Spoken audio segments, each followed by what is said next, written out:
नमस्कार। टुडे समाचार में अपने सब गोटे के स्वागत है। हम सपना समाचार शुरू करी 42 गोटी सीडीओ के एक बेर में काज सरवा कैल गेल मुख्य प्रशंसा। धनुषा के प्रमुख जिला अधिकारी में काशीराज दहाल आबि रहल छनि। सरकार शुक्र दिन 42 गोटी सीडीओ के एक बेर काज सरवा केने छल। वह काज सरवा में मोरन जिला से दहाल सरवा भक धनुषा जिला आबि रहल छथि। धनुषा के प्रमुख जिला अधिकारी के रूप में रहल सुरेंद्र कुमार पौडेल की शुरुआत चितवन जिला कैल गेल अछि। महोत्तरी जिला के बासिंदा रहल दाहाल 1 वर्ष पहले मध्य प्रदेश सरकार के अर्थ मंत्रालय के सचिव सेहो रहल छलथि। महोत्तरी में झा दंपति की हत्या केने आरोप में थप एक गोटे के नियंत्रण में लेल गेल अछि। घटना भेल करीब 2 वर्ष के बाद फरार रहल पिपरा गाउँपालिका 5 के 72 वर्षक तेज नारायण झा नेपाल भारत सीमा से नियंत्रण में लेल गेल जिला प्रहरी कार्यालय महोत्तरी जानकारी देलक अछि। झा घटना पश्चात फरार भक भारत के गुवाहाटी शहर में फौजारी के काज करैत आयल। झा समय समय में काकड़ भीठा के नाका होइत आव जाव कर रहल सूचना के आधार में केंद्रीय अनुसंधान ब्यूरो महाराजगंज से काठमांडू के सहयोग में हिनका नियंत्रण में लेल गेल अछि। सीआईबी के सहयोग में जिला प्रहरी कार्यालय महोत्तरी से खटल टोली शुक्र दिन झापा के मेचीनगर नगरपालिका 6 स्थित नेपाल भारत सीमाना से नियंत्रण में लेने प्रहरी प्रवक्ता प्रहरी नायब उपरीक्षक संतोष कुमार पोखरेल जानकारी दिलैन। नियंत्रण में रहल झा हत्या में मतियार के भूमिका निर्वाह केने प्रहरी अनुसंधान सब खोजल छल। 2077 साल फागुन 10 गते रात के महोत्तरी के पिपरा गाउँपालिका वार्ड नंबर 5 सहरवा के 65 वर्षक मुसाफिर झा हिनकर पत्नी 60 वर्षक गीता देवी के अलग अलग ओछान सहित बेपत्ता कैल गेल छल। बेपत्ता रहल 1 महीना के बाद करीब चैत 12 गते पिपरा 2 अतरार जाय वाला बाट में झा दंपति के लाश सड़ल गलल अवस्था में भेटल छल। मुसाफिर झा के बेटा मनीष झा, कैलाश झा, राम बाबू यादव, सुरेंद्र यादव, राजेंद्र उर्फ रजिंद्र यादव आ हरेंद्र ठाकुर तहिना तेज नारायण झा, तारा देवी झा, विकास उर्फ बबलू कुमार झा के समेत अपहरण कऽ शरीर बंधक बना कर हत्या केने कहैत प्रहरी में जाहिरी दरखास्त देने छलनि। ऐसा पहले प्रहरी एही घटना में 7 गोटे के नियंत्रण में लेने में 3 गोटे कारागार में रहल छल तऽ 4 गोटे धरौटी दऽ कऽ रिहा भेल छल। कर्तव्य जनमुदा के अभियोग फरार सूची में रहल सांसद लक्ष्मी महतो कोइरी के नियंत्रण में लेबऽ लेल गृह मंत्रालय प्रहरी प्रधान कार्यालय के निर्देशन देने अछि। काल्हि शुक्र दिन मंत्रालय के प्रवक्ता फणींद्र मणि पोखरेल विज्ञप्ति में कोइरी के नियंत्रण में लऽ तत्काल कार्यवाही प्रक्रिया आगा बढ़ाबऽ निर्देशन देने उल्लेख केने छनि।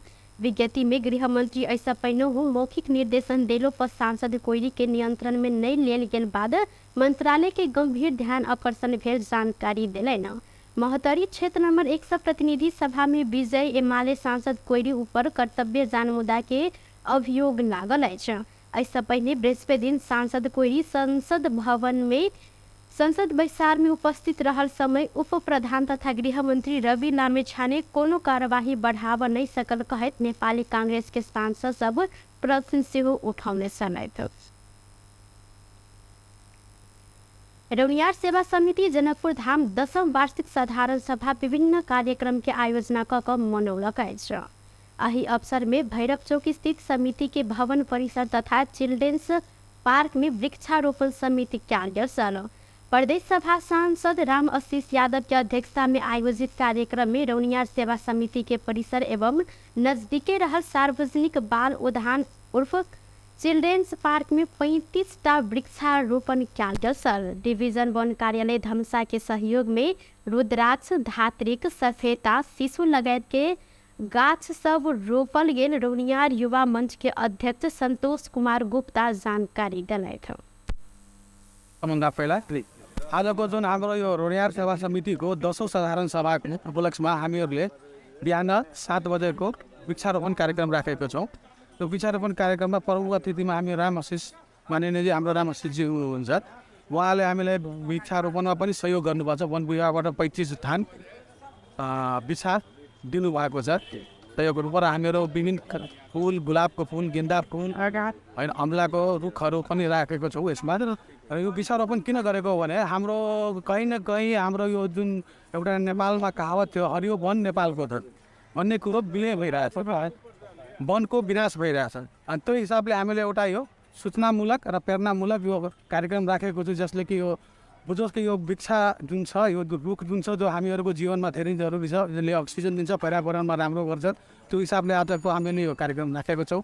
अनि यो कार्यक्रममा हामीले कम्तीमा 35वटा वृक्षहरू यो पार्कमा रोपेको छौँ। कार्यक्रम में सांसद यादव प्रकृति के संरक्षण के लिए वृक्षारोपण आय के घनीभूत आवश्यकता रहल उल्लेख से हो केने छलैन। वो वृक्षा नहीं रहल तो अपना सबसे हो नहीं रहब वृक्षारोपण के लिए ई प्रकार के जनचेतनामूलक कार्यक्रम जारी राखा परत जिक्र केने छलैन। रोनियार सेवा समिति को भातृ संगठन हो रोनियार युवा मंच। रोनियार युवा मंच को 10औं वार्षिक साधारण सभा पनि छ। अनि ती युवाहरूको मनसायमा सुरुदेखि नै उहाँहरू प्रतिबद्ध छ समाज सेवाप्रति।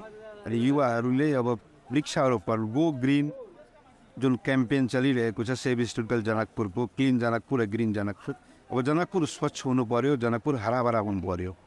अनि युवाहरूले अठोट लिएर कि जनकपुरलाई हरियो बनाउनुपर्छ, हराभरा बनाउनुपर्छ भन्ने अभियान तहत वृक्षारोपण कार्यक्रम सुरु गरेको छ रोनियार युवा मञ्चको आयोजनमा। र हामी सबैले सघाइरहेको छौँ। कारण बिना अक्सिजनको हामी बाँच्नै सक्दैन। र अक्सिजनको स्रोत भनेको मतलब रुख बिरुवा हो। त्यसै कारण रुख बिरुवा रोप्नुपर्छ। मानव सभ्यताको लागि पनि रुख बिरुवा आवश्यक छ। बिना रुख बिरुवाको जीवित प्राणी बाँच्नै सक्दैन।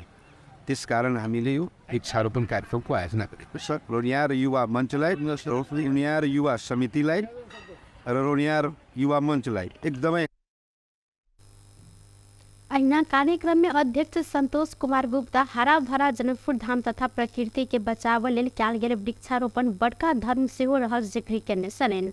ओ ई वृक्षारोपण जनसंख्यात्मक रूप में कम देखल गेलो वृक्षारोपण प्रति सर्वसाधारण सबके आकर्षक बढ़ावा के लिए कनिक भेलो पद चेतनामूलक सहयोग करब विश्वास व्यक्त कलन। तैना साधारण सभा के अवसर में रोनियार समाज के धिया पुता सब बीच वक्तव्य कला, चित्रकला प्रतियोगिता की आयोजना समेत कयल गेल सालो। मधेश में कोरोना विरुद्ध के म्याद खत्म भेल खोप पठाओल गेल अछि। मोहतरी के बंगा नगर पालिका में शुक्र दिन म्याद समाप्त कोरोना विरुद्ध के खोप लगाव प्रयास कयल गेल छल। वार्ड नंबर 8 सिंग्याही में म्याद समाप्त फाइजर नाम के खोप लगाव नगर पालिका के कर्मचारी सब तैयारी केने समय स्थानीय ई रोकने छल। मुदा स्थानीय सब म्याद समाप्त भेल था पेने बाद मोहतरी के प्रमुख जिला अधिकारी के जानकारी करायल गेल में ई प्रयास रोकल गेल जनमत पार्टी के नेता उमेश यादव जिक्र कयलनि।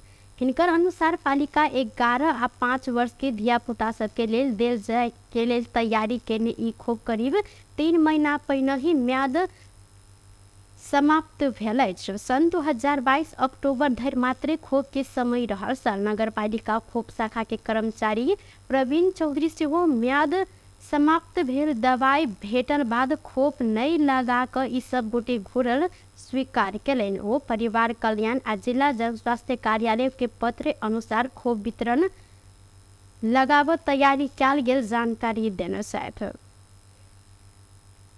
जनमत पार्टी के सांसद एवं बिना विभागीय मंत्री अब्दुल खान सरकार में रहब कि नहीं एहि विषय ऊपर काल्हि खन रवि दिन फाइनल निर्णय हैत जिक्र कयलनि।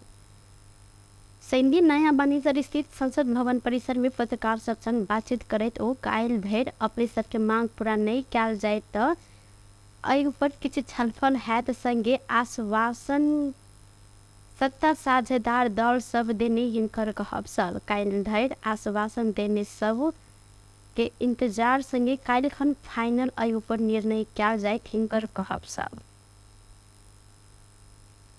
पश्चिम नवलपरासी में तीर्थालु सवार बस दुर्घटना भेला सब 45 गोटे घायल भेल छन्।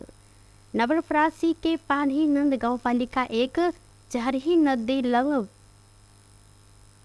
रंगपुरवा स्थित भीतरी सड़क खंड में त्रिवेणी धाम मेला में तीर्थ कऽ भारत दिस जा रहल यूपी 16 AFT 7466 नंबर के भारतीय बस दुर्घटना भेल अछि। बस बाट से करीब 10 मीटर नीचा खसल बाद 60 गोटे मध्ये 45 गोटे भारतीय तीर्थालु सब घायल भेल जिला प्रहरी कार्यालय नवन फरासी जानकारी देलक अछि। घायल सबके जिला अस्पताल फरासी पठायल गेल। इलाका प्रहरी कार्यालय महेशपुर के प्रहरी निरीक्षक मेघनाथ चौफागाई जानकारी देलनि।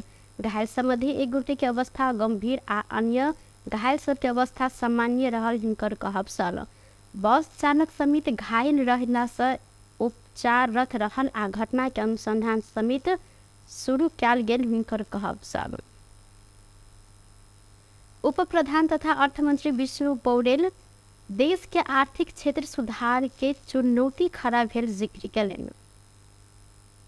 कृषि विकास बैंक लिमिटेड के 56वां वार्षिक उत्सव के अवसर में शनिवार काठमांडू में आयोजित कार्यक्रम में अर्थमंत्री पौडेल बजट के मध्यावधि समीक्षा कर पर समय में समेत पूंजीगत खर्च 14 से लग 15% मात्र रहनाइ, राजस्व परिचालन में चालू आर्थिक वर्ष के लक्ष्य भेट नहीं सकला से देश के आर्थिक क्षेत्र सुधार के लिए चुनौती खड़ा भेल जिक्र कयलनि। बीतल वर्ष यह समस्या राजस्व परिचालन से बेसी एहि वर्ष देखल गेल हिनकर कहब रहल अछि। हामी आइपुगेका छौँ जबकि हामी बजेटको मध्यावधि समीक्षा गर्ने बिन्दुमा आइसक्यौँ। यस्तो छ आजको मुलुकको आर्थिक अवस्था।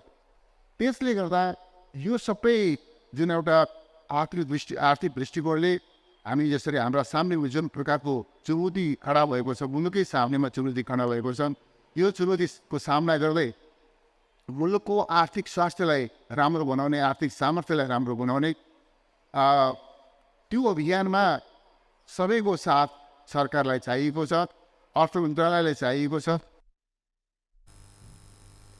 कार्यक्रम में राष्ट्र बैंक के गवर्नर महाप्रसाद अधिकारी प्रतिस्पर्धात्मक क्षमता बढ़ावल लेल बैंक के अधिक काज बाकी रहल जिक्र कयने छलनि। ओ कृषि के आधुनिक बाजार में बैंक लगानी कर सुझाव सेहो देलथि। सबै जसो तथ्याङ्कहरू इन्डस्ट्री एभरेज भन्दा कृषि विकास बैंक माथि पक्कै पनि छैन होइन। हाराहारी लगभग मार्केट सेयर यहाँहरूले हेर्नुभयो भने 4% को हाराहारीमा पाउनुहुन्छ, चाहे डिपोजिट 167 अर्बको, चाहे लोन 177 अर्बको भनौँ। त्यो ओभरअल मार्केट छ र बजारमा प्रतिस्पर्धात्मक क्षमता यहाँहरूले विकास गर्न जरुरी छ। त्यसको लागि कृषिकै क्षेत्रको कुरा गरिराख्दाखेरि मैले देखेको चाहिँ एउटा समग्र इकोसिस्टममा कृषि विकास बैंक इन्भल्भ हुनुपर्छ। एहि कार्यक्रम में विभिन्न व्यक्ति सबके सम्मान समेत कयल गेल छल। नेकपा एकीकृत समाजवादी के अध्यक्ष माधव कुमार नेपाल बीतल निर्वाचन में दोसर पार्टी के लिए वोट मांगने नेता तथा कार्यकर्ता सबके कार्यवाही कर चेतावनी देने छथि। रौतहट काठमाडौँ संपर्क मंच शनिवार काठमाडौँ में आयोजना के सम्मान कार्यक्रम में अध्यक्ष नेपाल रौतहट में कुछ नेता तथा कार्यकर्ता समानुपातिक 20 घंटे में मत मांगने खुलासा भेल कहत दोसर पार्टी के लिए वोट मांगने नेता तथा कार्यकर्ता सबके कार्यवाही किया जाए चेतावनी देने छन्। अध्यक्ष नेपाल वर्तमान राजनीतिक संदर्भ में अपन पार्टी के अलग भूमिका रहल धारणा सेहो रखलनि। त्यो पाएको मत पनि चित्त बुझ्दो सायद त्यो मतको सङ्ख्या धेरै हुनुपर्दथ्यो। 1 नम्बर प्रदेशले सबैलाई उछिनेको छ। 1.25 लाख मत हामीले त्यहाँ प्राप्त गरेका छौँ। हामी समानुपातिको मत प्राप्त गर्न सक्ने थियौँ। रौतहट जिल्लाबाट मात्रै पनि हामी 50,000 भन्दा बढी मत हामी हासिल गर्न सक्ने थियौँ। त्यसो हुनाले रौतहट जिल्लाको 3टा निर्वाचन क्षेत्रमा त हामी जित्दै आएका छौँ। 1 नम्बर निर्वाचन क्षेत्रमा पटक पटक जितेका छौँ, 4 नम्बरमा पनि पटक पटक जितेका छौँ, 3 नम्बरमा पनि जित्ने गरेका छौँ, 4 नम्बर प्रदेशमा 2 नम्बर क्षेत्रमा त्यहाँ हामीले वडा त्यहाँको पालिकाहरूमा जितेका छौँ। र अरूले महसुस गरेको भए हामीले झन्डै 11वटा पालिकामा जित्ने थियौँ। यसका श्रेय तपाईँहरूलाई पनि जान्छ, तपाईँहरूलाई पनि बधाई छ, धन्यवाद। नेपालको राजनीतिमा देखा परेका विकृति विसङ्गतिका विरुद्धमा जुझ्ने जुन सङ्कल्प छ त्यो सङ्कल्पका साथ हामी अगाडि बढिरहेका छौँ र कसरी नेपाली समाजलाई अगाडि बढाएर आर्थिक सामाजिक र सांस्कृतिक भएर हामीले एउटा उदाहरणीय कामहरू गरेर राम्रो उदाहरण प्रस्तुत गरेर ओ नेपाल के राजनीतिक साथे आर्थिक सामाजिक सांस्कृतिक क्षेत्र के रूपांतरण आ परिवर्तन आवश्यक रहल उल्लेख केने छलथि। बेस त टुडे समाचार अखन के लेल एतबा पुनः दोसर समाचार लग उपस्थित हेबेटा करब तखन धरि के लेल हम सपना विदा मंगै छी। देखैत रही टीवी टुडे जनकपुर। नमस्कार।